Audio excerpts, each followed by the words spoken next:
And we're live, Mayor Jameson. Thank you, and welcome everybody to the regular meeting of council for September 28th. I'm going to call this meeting to order. You have before you a copy of tonight's agenda. We need to add an item. 6C will be an excused absence for Councillor Chambers, and we are removing item 8, the in-camera session. There's nothing for in-camera tonight. So with that, I'm looking for a motion to adopt the agenda as amended.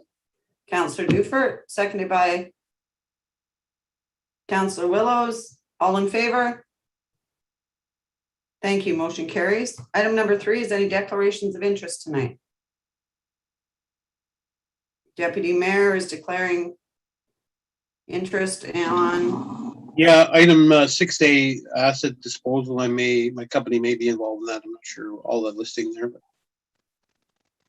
Okay, fair enough. So we'll ask you to sign off and sign back on. And moving on to item number 4, announcements, awards, ceremonies, and presentations. Anything from council? Nothing noted. Oh, go ahead, Councillor Dowie. Your Worship, just to mention that the River Curling Club, our ice is going to start going in very shortly, so the season will be ramping up. I think we're aiming for towards the middle end of October. So just I'll keep everyone updated on that, where we're going with that, but should hopefully be starting here towards the end of this week with ice making at the Curling Club. Exciting news. Thank you. Anything from administration? Nothing from administration. Okay, so there is a resolution that's being brought before us, and I will read it. Whereas Rail Safety Week is to be held across Canada from September 20th to 26th, 2021. Whereas it is in the public's interest to raise citizens' awareness of the dangers of ignoring safety warnings at level crossings and trespassing on rail property to reduce avoidable deaths, injuries, and damage caused by incidents involving trains and citizens. Whereas Operation Lifesaver is a public/private partnership whose aim is to work with the public, rail industry, governments, police services, media, and others to raise rail safety awareness. And whereas CN has requested Town Council adopt this resolution in support of its ongoing efforts to raise awareness, save lives, and prevent injuries in communities, including our municipality. It is proposed by Councillor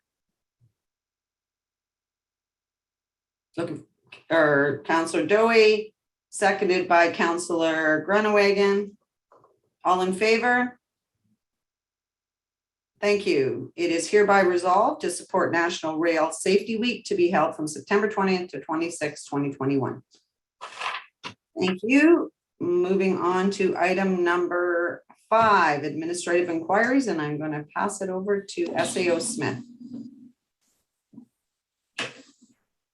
Thank you, Your Worship. We'll start first with the Director of Finance and Administration. Good evening. Thank you, Your Worship. A few updates from Finance this evening. Finance Committee met today to review the 10-year capital plan. This will be brought before Council at our next regular meeting. This document will also be reviewed by the new Council this fall. It's an important document. It outlines, where we expect our capital needs to be over the next decade, and comes along with a plan for how we're going to pay for it. Other items, directors have been continuing work on our 2022 budget cycle, currently performing detailed analysis of our 2020 expenses and incorporating those results into our rolling averages. As you can see by the agenda this evening, we've got several land items being brought forward, including some significant progress in the town's MOU Commissioner regarding transfer properties to the town. Lastly, just a final reminder to residents, April billing charge will be effective for the September bill, which is the next one still coming out. $2.50 per month fee will be applied for anyone who receives a paper bill. Director? Yes. We seem to be having a problem with your mic. you hear me now? It's, yeah, we can hear you. It just seems to be, there's interference or something's cutting in and out. Okay. There you go. You're I can better. try my. Is that any better? I've just transferred to my. Yeah. That's a little bit better. Okay. Apologies. Just one moment. All right. Figure things out. Were you able to hear my items, or do you want me to go back? I think you maybe just start again. Sorry. Yeah, so just high level, Finance Committee met, we went through the 10-year capital plan. So that will be brought forward at the next council meeting. It's an important document. It outlines what we're going to be spending over the next decade and how we plan to finance it. Directors have been working on our 2022 budget cycle. We're doing detailed analysis on our expenses and incorporating the results from our 2022 year into our rolling averages. As you can see from the agenda this evening, there's several land items being brought forward, including some progress that we've made on the town's MOU with the commissioner regarding transfer of properties to the town. And lastly, just a final reminder to residents, paper billing charge is going into effect on the September utility bill. That's a $2.50 monthly charge for anyone who has not signed up for email billing.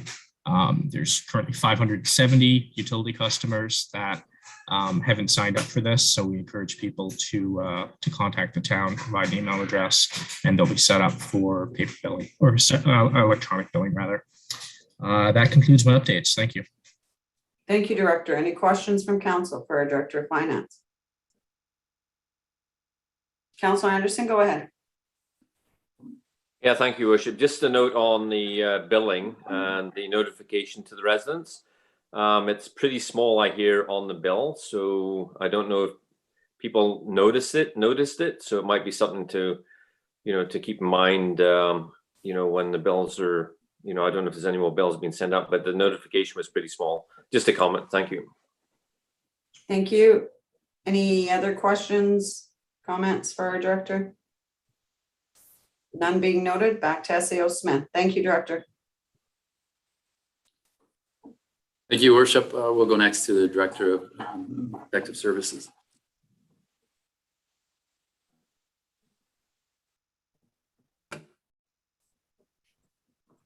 Thank you, Your Worship. Currently for the month of September, as of today, the department has done 51 ambulance calls, 3 false alarm fires, and 1 highway rescue response. Update on current initiatives. The PPE order that was ordered for all town departments arrived and was sorted and distributed out to all the different departments. We should have a 6-month PPE supply at all departments now.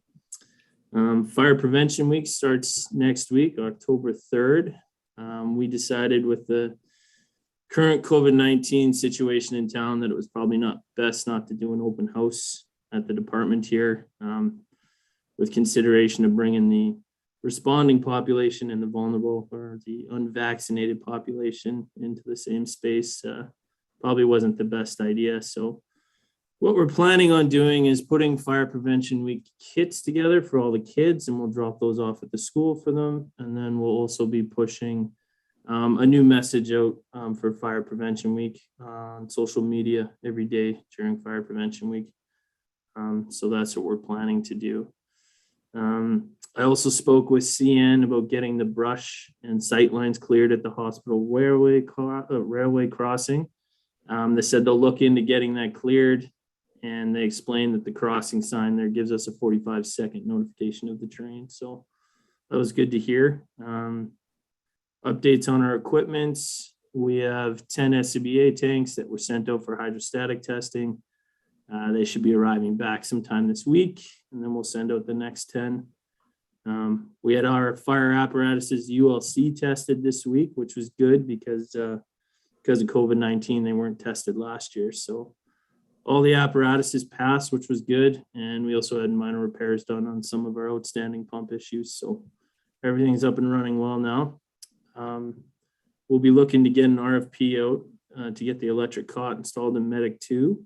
And we'll be looking to close up and winterize the fire training school, hopefully within the next couple of weeks, just to tuck it away for the winter.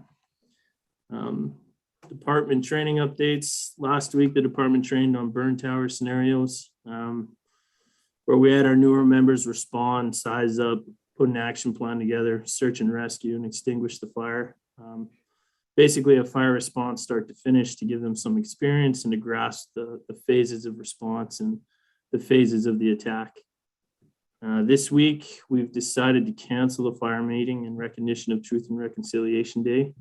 That falls on the same day that our training would have been on, so we're going to cancel the meeting. And next week, on October 7th, we'll be either doing some more burn tower scenarios or we'll be looking to do vehicle extrication scenarios. So that's all dependent on whether or not we can get vehicles to do it. And then we'll also be coming up in October, we'll be hosting the Hazmat Awareness and Operations course. That's the last phase of our 1001 testing. And that's going to be October 15th and 17th, where we'll have Inuvik and Fort Smith attend the training as well. And that's it for my updates. Thank you, Director. Do we have any questions for our Director of Public Safety? Nothing noted. Thank you, Director. Back to SEO Smith. Thank you, Worship. The Director of Recreation and Community Services, please.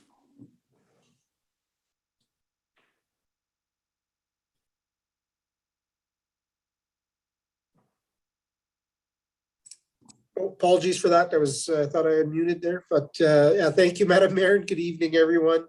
Operational updates at this point. I think first and foremost for council and the members of the public, I'd like to inform everybody that the community center operational hours will be reduced this Thursday, given the holiday for Truth and Reconciliation Day. Hours will also be reduced on Thanksgiving Monday. On those days, building hours are 12 to 6. Other operational updates, our maintenance staff have been working very hard at preparing the ice surface on the Aurora Ford Arena. We do expect the ice to be ready October 4th, which is next Monday. They were painting lines on the ice yesterday and putting the ice surface logos on the ice today. It looks very good, and kind of getting excited for the ice season there. And I know I'm not the only one. Councillor Doley mentioned that the curling club is also looking to have their ice in shortly, and they're preparing for their season. I've been in communication with our ice user groups. All those communications are going well. We expect everybody to be hitting the ice as soon as they can once we have it ready. All those groups have gotten the appropriate COVID-19 approvals to return to the ice surfaces this year, and we've received those confirmations through them. So the communications and cooperation are going well with those groups. We had our second session of our youth and fitness programming started today. Youth programming is pretty much unchanged for this second fall session. The only thing that was added was a second cross-sport dryland training group, which means that now it runs 4 days per week at 2 sessions per group per week. And those were registrations, I believe, were full for both of those groups. And the after-school program continues to see very good registrations, and those are going very well. Staff are doing a good job with those programs. On the fitness side, our rec programmer continues to offer a variety of instructor-led fitness classes. Attendance and registrations are very good for those. We had, I think, 13 people at a spin class last night, which was, I believe, one of the highest numbers we've had for an individual class since we've started offering fitness classes since I've been with the department. We also added for the second session, we've added virtual fitness class options where we don't have an instructor leading the class, and it offers a bit more variety to what's available for the public. But they are a class where on the TV, we've got a virtual instructor, and we're able to offer some of the classes that our rec programmer is not certified for. We've also increased the classes that are offered by local certified fitness instructors. At this point, we have contracts with 4 local fitness instructors. 3 of them are offering different versions of yoga classes, and one of them is offering more of an aerobics type of fitness class, and those are all starting this week. We've also expanded the hours of the classes that are being offered. We now have early bird classes 3 days a week, and we have some classes during the day that are available to people that either want to stop in for lunch classes or people who have a different work schedule, or also for older adults who are retired. We do have some classes offered that way. At this point, what I'd say is we've received very good feedback. We will continue to assess the registration and the attendance, and we're also receiving requests from the public, and we're evaluating those. But at this point, we're not planning any changes to the way that we're offering group-led fitness classes. On the aquatic center, operational hours and swimmer numbers remain consistent. We're still not back to a full schedule due to the fact that we still have a vacancy in a senior lifeguard position. We continue to recruit. We've got some candidates that are not certified at this point. We're trying to see if they'd be willing to do certifications, and that's what we have as far as candidates so far. The good thing is that we have a full complement of casual lifeguards and casual junior lifeguards, and that allows us to ensure that our evening and weekend hours are unaffected, and our day schedule is not affected much, with our aquatic supervisor spending some time on the pool deck. Mechanically, the aquatic center is operating very well after a seasonal shutdown. We had the replacement and conversion of our main pumps to variable flow drive. Those are working very well. We're happy with the result there. We do have to change out the chlorination system, where we're moving away from gaseous chlorine to a hopper system. We haven't received that equipment yet, but we do have a local contractor planning to install that for us. It might affect operational hours, but there are huge benefits to making that change. I'm very happy to say that we progressed towards the purchase of critical spares for some of the smaller pumps and equipment that could impact our operations if that equipment was to fail. All of the bigger pumps, we were able to purchase spares through previous maintenance that was performed. So we were in a good situation that way, but there are still a few of the smaller pumps and some of the smaller equipment that at this point we're evaluating, and we've ordered some of that smaller equipment to make sure that it wouldn't impact operations if we were to see a critical failure there. I met with the recreation committee today. For the most part, provided an operational update to the committee, presented the July and August department reports. And I presented some of the 2022 planning documents to the committee. So those are the rec policy, the recreation rates, and the 10-year capital plan, updated 10-year capital plan that was also presented to the finance committee today. It was the initial presentation to the committee. I will be going back to the committee in October, November, in coming months to present the updated versions and get their recommendation on approvals for that. Lastly, the committee also did discuss the Hay River Ski Club's request for letter of support with regards to lottery funding and their loss of lottery funding. The committee did decide to prepare a letter of support to the ski club. So I'll be drafting that and having the chair of the committee sign off on that letter. Last updates I'd like to give is just regarding the seasonal shutdown of summer facilities and green spaces. So we received support from the Department of Public Works for the winterization of the Visitor Information Center.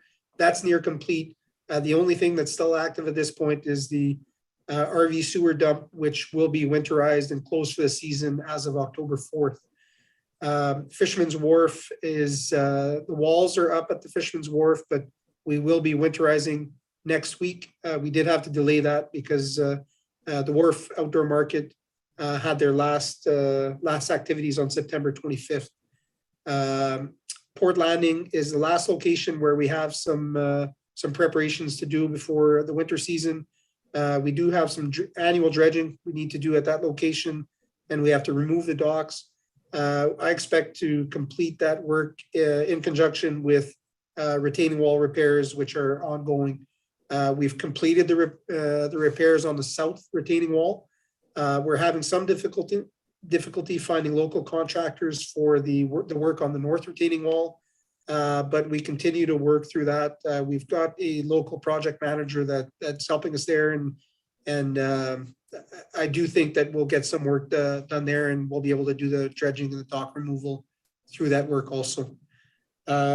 Lastly, I'd just like to indicate that we've got some training for our maintenance staff that is scheduled in the next few weeks.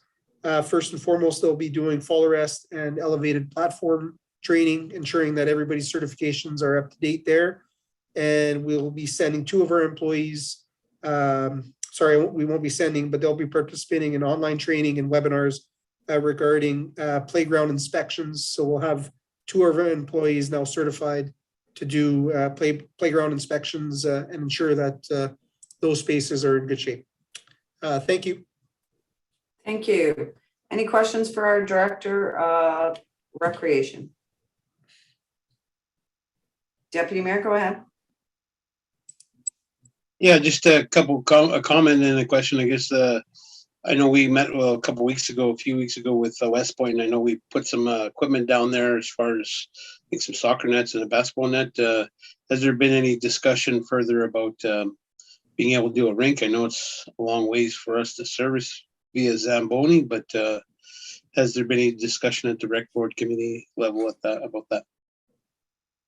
The Director of Recreation, myself, have set up a meeting, or we are in the process of setting up a meeting with West Point. So there will be further details to follow. Thank you. Any further questions? None being noted. Back to SAO Smith. Thank you, Director. Thank you, Worship. The Director of Public Works and Services. Thank you, Your Worship. On the public works side of things, capital projects, there's a lot of work going on there as we get towards the end of construction season here. On Riverview and Beaver, they are almost finished all the underground work along Riverview Drive there. They just have the intersection at Riverview and Beaver still open. They're now starting on the underground for Beaver Crescent, so they'll be working their way around the Crescent, doing the underground there. And I will note that there is still some more work to be done on driveways, culverts, and ditches this year, just to get them prepared for spring melt next year, so that we're not dealing with a lot of water issues. They will be finalized next year, but there is work to be done this year still. On the lift station project, if you've been by there this week, you'll see that they are now working above ground. They're working on the masonry work right now. That's expected to take place for most of this week. There will be an underground tie-in happening. We don't have dates for that yet, probably in the next week and a half, which will need a shutdown of that intersection, but we will get information out to the public on that in advance of it happening. On our zoning bylaw review, the consultant's working on putting together a draft version of the new bylaw for us to review, and based on all the comments and consultation that they have done to this point. So we're expecting that in the next week or two, I think. We also have a consultant working on our RFPs for the waste management contracts, so both the garbage collection and landfill operation contracts. Expect to see the draft version of those in the next week, and have them out for competition in October sometime. This week we have some testing that we're doing for the water license, so it's just regular testing that's required. Gonna be out doing that most of the day tomorrow. Our consultant on the water license will also be up here in October drill the new monitoring wells out at the landfill. So that work should take place the week of October, I think it's October 24th. And then also working with West Point First Nation on preparing a funding application for some of the flood mitigation stuff that is going to hopefully be done out in that area along the Alaska Road berm there. Those are my updates for this week. Thank you. Any questions? Deputy Mayor, go ahead. Sorry. Yeah, just a question on that additional sensors at the landfill. Is that additional, or are we updating them, or does that mean we're doing more testing and more costly measures there? Director of Public Works. Thank you, Your Worship. There is a couple of additional monitoring wells that are required. This is coming out of our new water license that was approved this year. So this is the installation of those wells. In terms of cost for monitoring, there's, as we work to shut down the biotreatment pad that's out there that we're no longer accepting hazardous soil on. There's some testing requirements that we had to do associated with that are no longer going to be required. And so in terms of overall cost for testing, it's very similar to where we were at prior to these new wells and prior to the new water license approval. Thank you. Any other questions for our Director of Public Works? None being noted, back to SAO Smith. Thanks, Your Worship. Just a few things from me. As mentioned, National Truth and Reconciliation Day is just this Thursday, September the 30th. Council has approved that as a civic holiday. There's a flag raising ceremony on Wednesday, the 29th, so the day before, at 4 p.m. with the mayor, RCMP, and other local Indigenous government organization leaders have been invited. I note that Town Hall will be closed on that day. And the Director of Recreation mentioned that we are operating the community center with limited hours, 12 to 6 p.m., I believe. On the electrical franchise project, the mayor met with the Premier, Minister of Finance, Minister of NTPC, and their support staff to discuss the final remaining stages of the franchise change. NTPC today actually provided notice that they've submitted 7 ancillary agreements to Northland Utilities this week and is waiting on comments on their operating agreement. So things are moving along there. We continue to meet monthly with NTPC to monitor and discuss those remaining items, as well as I think it's this week, maybe next week. We're meeting with our electrical franchise committee just to provide an update. We are, of course, with the council election coming up, there's tasks and management activities associated with that. So we have our returning officer managing the election. And today on the agenda, motion for the October 5th advance election. We will be promoting voting and encouraging people and residents to come out and vote for their councillors. The NWT Association of Communities is providing some support with that, creating promotional materials. So we will be sharing those around town, and it's of course in the media and on our electronic, through our electronic mediums. There's also a councillors forum, which we are partnering up with Cabin Radio. It will be held this Sunday, October the 3rd.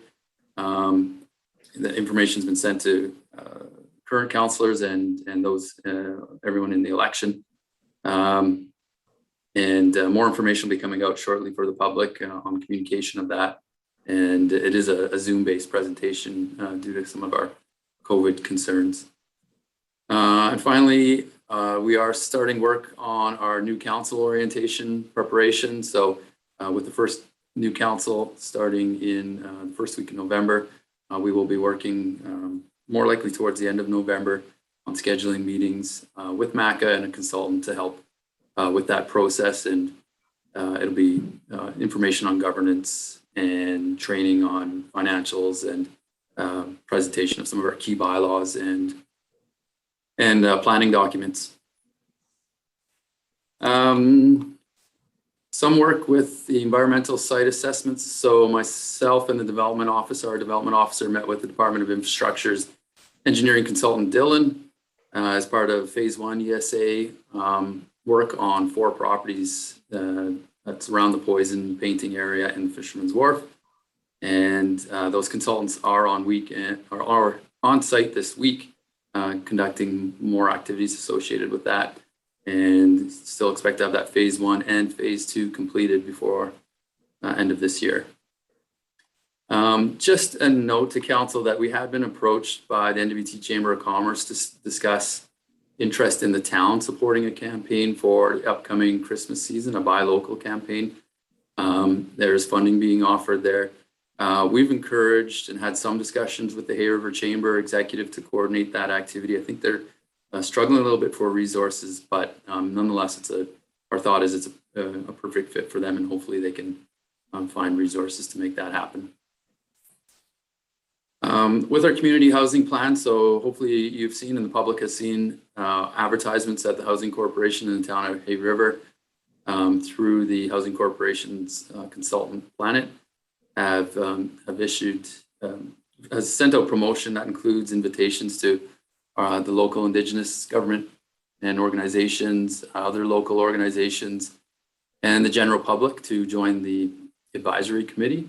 So the deadline for that is this Sunday, October the 3rd. I think we all recognize the importance of that document as we undertake some of our land development and meet the high demands associated with housing in the community right now.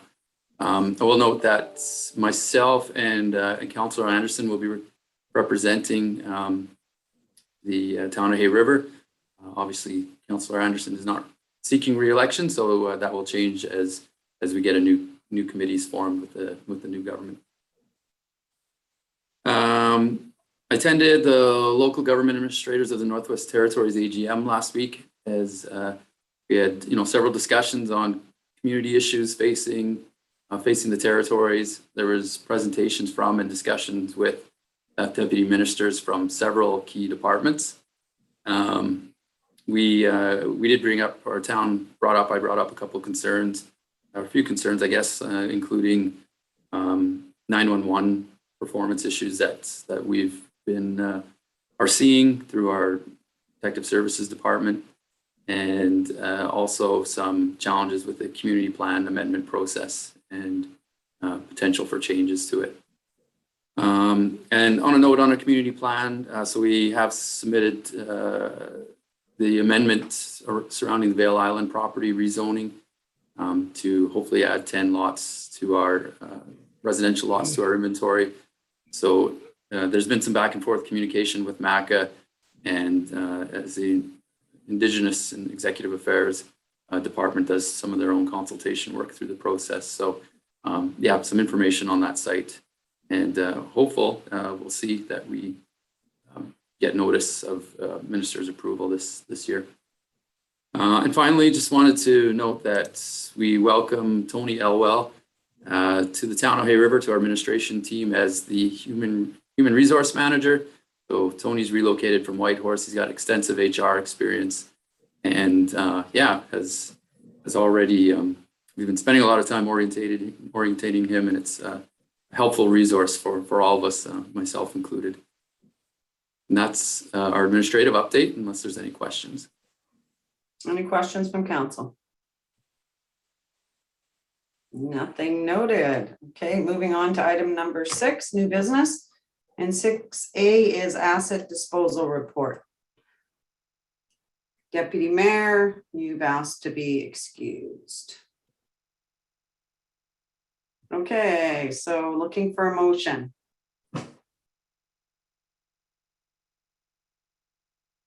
There we go.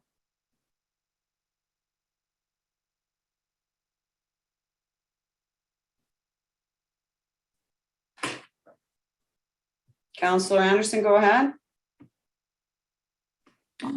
Thank you, Worship. Move the recommendation that the the Council of the Town of Hay River approve the disposal through auction and scrapping of various town assets in accordance with the Town of Hay River's procurement bylaw 2388. Thank you.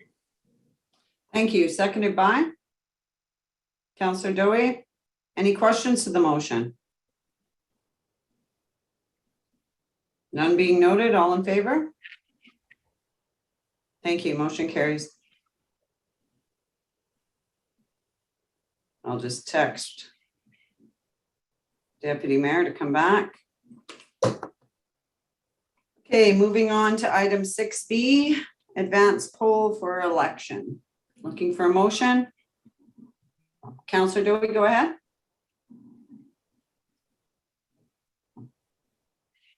Thank you, Your Worship. I'll move the recommendation that the Council of the Town of Hay River direct the appointed returning officer to provide an advance poll on Tuesday, October 5th, 2021. Thank you. Seconded by Councillor Anderson. Any questions to the motion? All in favor?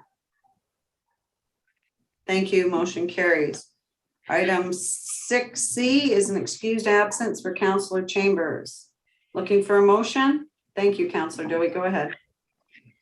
Thank you, Your Worship. I'll move that the Council of the Town of Hay River excuses Councillor Chambers from the regular meeting of council for September 28th. Seconded by Councillor Dufert. Any questions? All in favor? Thank you. Motion carries. Moving on to item number 7, bylaws. 7A, bylaw 2435, acquisition of land, looking for first reading. Councillor Dowie, go ahead. Thank you, Your Worship. I'll move first reading of bylaw number 2435, acquisition of land. Seconded by Councillor Willows. Any questions to the motion? Deputy Mayor, go ahead. Sorry, can I get just a little more detail on this this acquisition? Sorry. SAO Smith. Yeah, thank you, Your Worship. I can speak to this bylaw and the next one perhaps at the same time.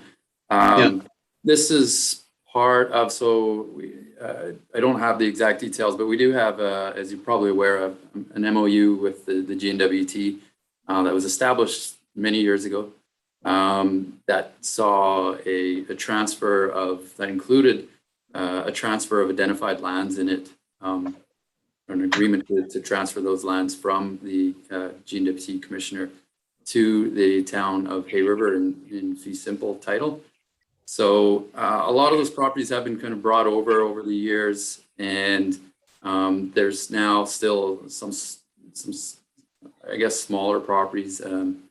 Maybe not so with the first one, the first bylaw that we're looking at, but the other ones are right-of-way type properties. So this is just an exercise of actually executing the MOU, and we'll be bringing forward to council, any of the remaining properties that exist. Several of them don't have a lot of value, including the road easements, but it's still thought to be worth the exercise. Thank you. Any other questions? None being noted, all in favor? Thank you. Councillor Dowie, do you want to do second reading?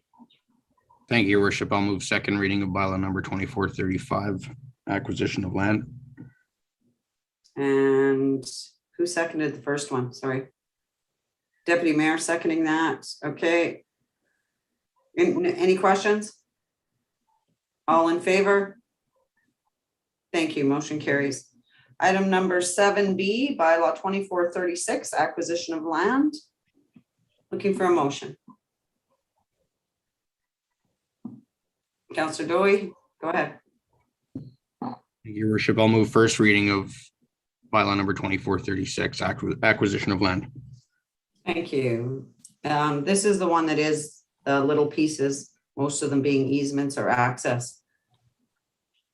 For clarification, any other questions? Go ahead, Deputy Mayor.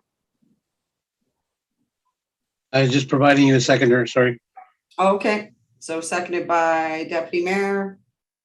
Any questions to the motion? None being noted, all in favor? Thank you. Second reading, Counselor Dewey.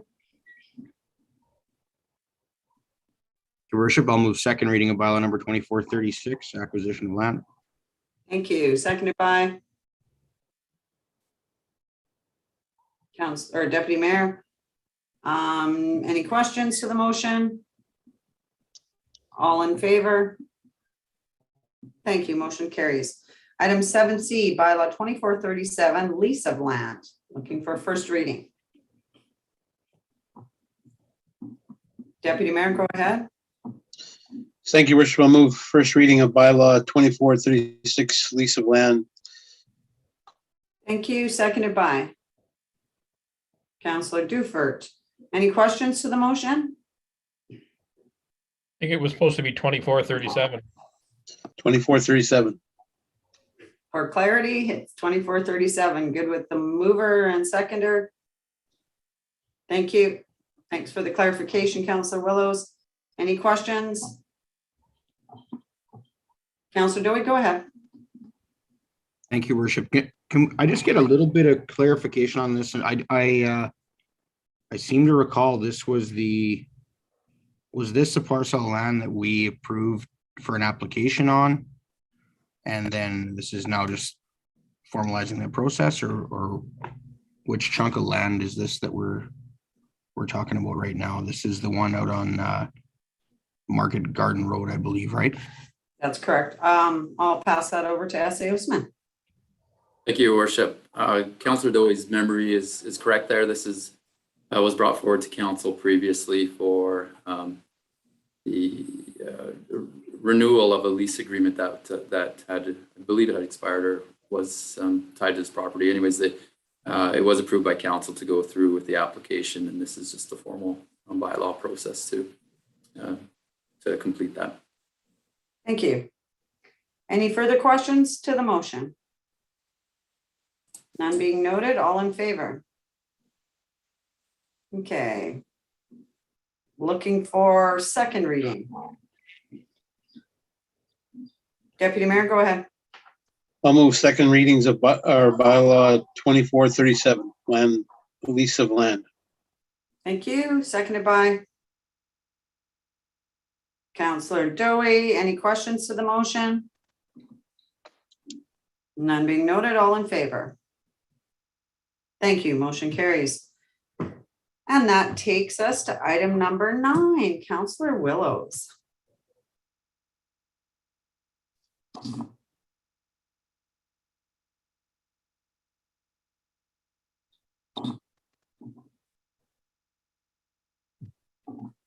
It took me a few minutes to get unmuted there. Motion to adjourn. Thank you, and everyone.